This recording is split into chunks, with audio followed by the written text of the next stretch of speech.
สวัสดีครับเหล่าจอมยุทธทุกท่านพบกับผมโพสจากช่องโพสเซชั่นกันอีกเช่นเคยนะครับ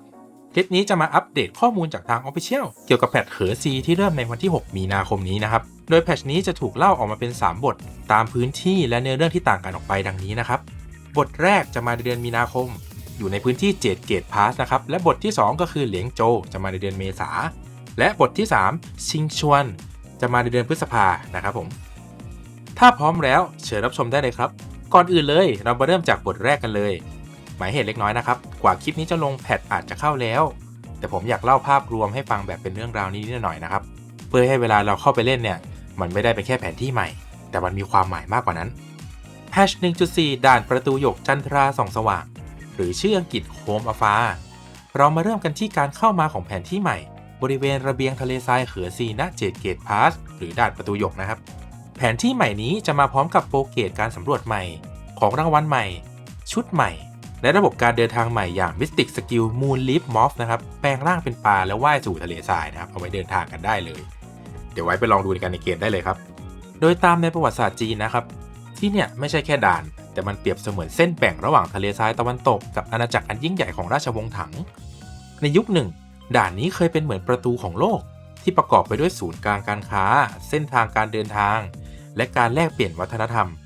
แต่เมื่อเกิดกบฏอันลู่ชันขึ้นในราชวงศ์ถังความมั่นคงในราชวงศ์ถังก็เริ่มสั่นคลอน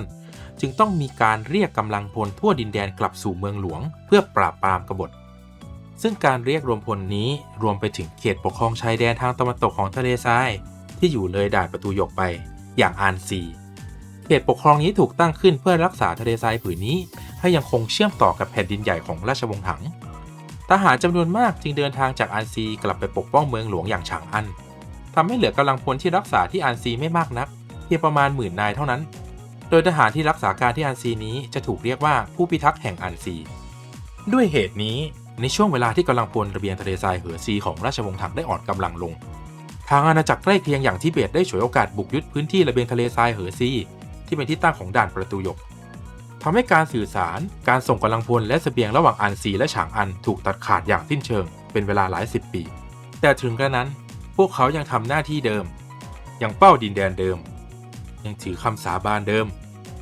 พร้อมกับความหวังเพียงอย่างเดียวหวังว่าสักวัน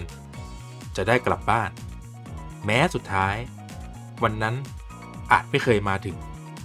และนี่คือสิ่งที่ทีมผู้พัฒนาหยิบเอาภูมิหลังประวัติศาสตร์มาเป็นแรงบันดาลใจให้ทั้งแผนที่และเนื้อเรื่องในแพทช์นี้นะครับเพราะฉะนั้นเวลาเพื่อนๆสำรวจด่านประตูหยกผมอยากให้ลองชะลอลงสักนิดดื่มด่ำกับมันสักหน่อย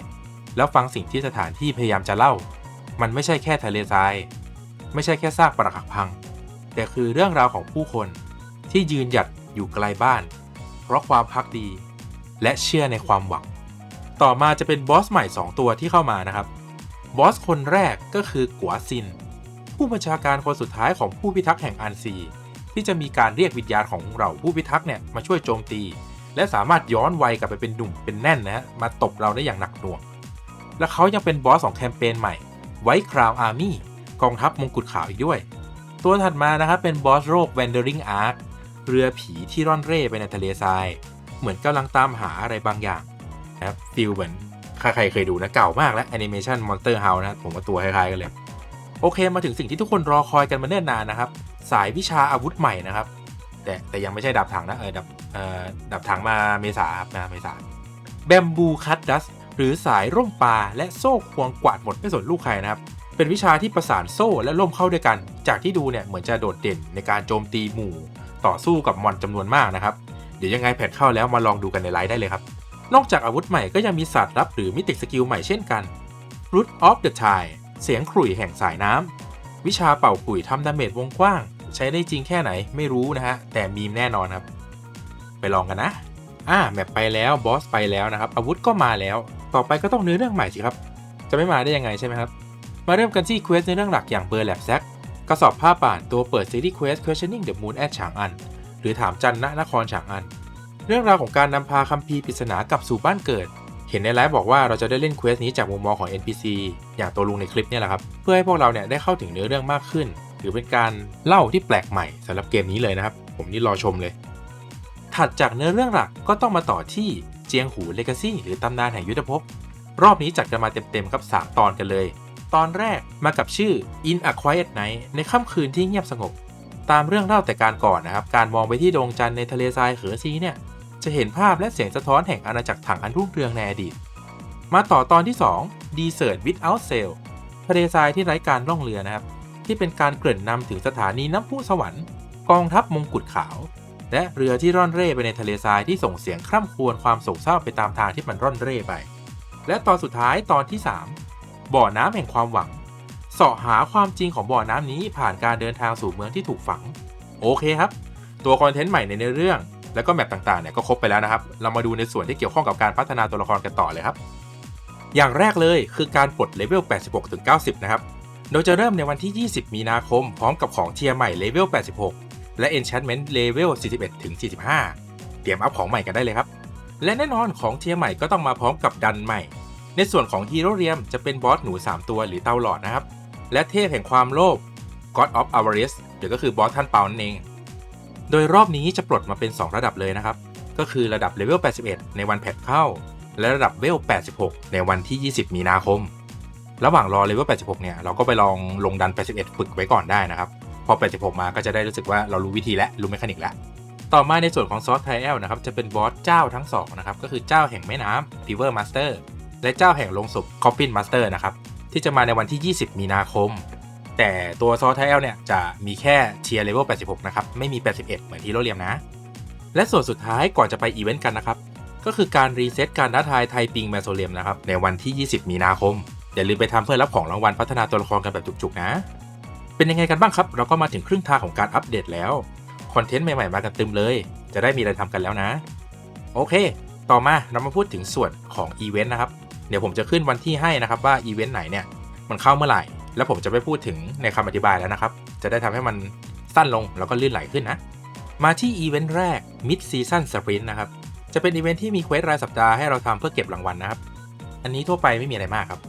ต่อด้วย Lumina Guide ประตูหยกนะครับแน่นอนครับพื้นที่ใหม่มาก็ต้องมาพร้อมกับ Challenge และเควสต่างๆนะครับที่จะเป็นลักษณะแบบกึ่งสอนเราให้เราเข้าใจว่าการเดินทางในแมปนั้นๆเนี่ยหรือการสำรวจแมปต่างๆเนี่ยมันมีอะไรบ้างนะครับก็ค่อยๆทยอยทำแล้วก็ควบคู่ไปกับการเก็บแมปเก็บเควสต่างๆไปได้นะครับและจะไม่มีไม่ได้เลยนะครับล็อกอินเลวันเช่นเคยนะครับ Dawn to Dusk นะครับเหมือนเดิมเลยกดรับรางวัลประจำวันได้เลยนะครับแล้วก็มาถึงอีเวนต์หลักของแพท 1.4 นี้นะครับ Chorus of Life ที่จะประกอบด้วย4อีเวนต์ย่อยที่ทำเพื่อเก็บแต้มสปริงดำนำไปแลกของในอีเวนต์ช็อปได้เลยทีนี้มาดูอีเวนต์ย่อยกันครับอีเวนต์แรก Heroic Gauntlet กำปั้นวีรบุรุษจะเป็นอีเวนต์ที่ให้เราเนี่ยไปต่อสู้กับบอสต่างๆเพื่อเก็บแต้มและนำไปแลกของผมยังไม่แน่ใจนะครับว่าลงกับเพื่อนได้ไหมแต่ส่วนตัวก็คิดว่าอีเวนต์เนี่ยก็คล้ายๆกับเป็น Trial Boss ครับที่ทำแยกขึ้นมาอีเวนต์ที่2 Desert Crash เป็นเหมือนมินิเกมที่ใช้ตัวหมากทหารต่างๆเอามาดีดชนกันส่วนกฎกติกาเนี่ยเดี๋ยวไปรอชมในเกมกันได้เลยครับอีเวนต์ที่3 Sand Race เป็นอีเวนต์ที่เล่นกับเมคานิกในการเดินทางใหม่นะครับก็คือการกลายร่างเป็นปลาแล้วก็มีการว่ายแข่งกันนะครับโดยจะมีทั้งหมด5สนาม3สนามบนดินและ2สนามบนฟ้าครับอีเวนต์ย่อยสุดท้ายของ Chorus of Life Unfading Memories อีเวนต์ถ่ายรูปทำอัลบั้มให้ครบเพื่อเก็บรางวัลน่าจะคล้ายๆกับการถ่ายรูปตุ๊จีนนั่นแหละครับโอเคอีเวนต์หลักก็ผ่านไปแล้วนะครับเดี๋ยวจะไปกันไวๆต่อสำหรับอีเวนต์ช่วงกลางถึงท้ายแพทนะครับอีเวนต์ Traces of Spring ร่องรอยแห่งฤดูใบไม้ผลินะครับเป็นเหมือนอีเวนต์ตกปลาด้วยวิชาไทเก๊กในชิงเหอและไคเฟิงเพื่อนำของที่จับได้เนี่ยไปแลกกับของอัพตัวละครและของตกแต่งต่างๆก็ถือว่าเป็นอีเวนต์ที่ให้เรากลับมาเยี่ยมชิงเหอไคเฟิงกันบ้างนะครับหลังจากลุยทะเลทรายกันมาหลายวันอีเวนต์สุดท้ายอีเวนต์เพื่อสปอยแพท 1.5 กับพื้นที่เหลียงโจวนิดหน่อยนะ Scratch and Seek ทำเควสไขปริศนาจากคัมภีร์ใบไม้สีทองเพื่อรับสมบัติเก่าแก่และเสียงกระซิบจากเหลียงโจวโอเคก็จบกันไปแล้วนะครับกับคอนเทนต์ในแพท 1.4 นี้หวังว่าเพื่อนๆจอมยุทธทุกคนจะได้รับความสนุกและเรื่องราวที่น่าจดจำในแพทนี้นะครับแต่ช้าก่อนยังไม่จบนะครับเหลืออีกอย่างหนึ่งที่หลายๆคนก็ให้ความสำคัญไม่แพ้กันนะครับก็คือชุดแฟชั่นนั่นเองเดี๋ยวผมจะขึ้นรูปให้ตั้งแต่อันแรกจนถึงอันสุดท้ายนะครับยาวๆเลยพร้อมกับบอกวิธีการได้รับแล้วก็รวมถึงตัววันที่มันเข้ามาด้วยนะครับแต่ราคานี่ก็ต้องไปดูกันในเกมนะโอเคถ้าหากเนื้อหาในคลิปนี้ผิดพลาดหรือขาดอะไรไปก็ขออภัยไว้ณที่นี้ด้วยนะครับยังไงก็ตามถ้าหากชอบเรื่องราวไกด์และข่าวสารต่างๆในยุทธภพแบบบีสมิธแบบนี้ก็ช่วยกดไลค์กดติดตามเป็นกำลังใจให้ผมทำคลิปแบบนี้ออกมาให้เพื่อนๆจอมยุทธทุกท่านได้รับชมกันอีกเรื่อยๆนะครับเจอกันในทะเลทรายครับ See you again someday somewhere ครับ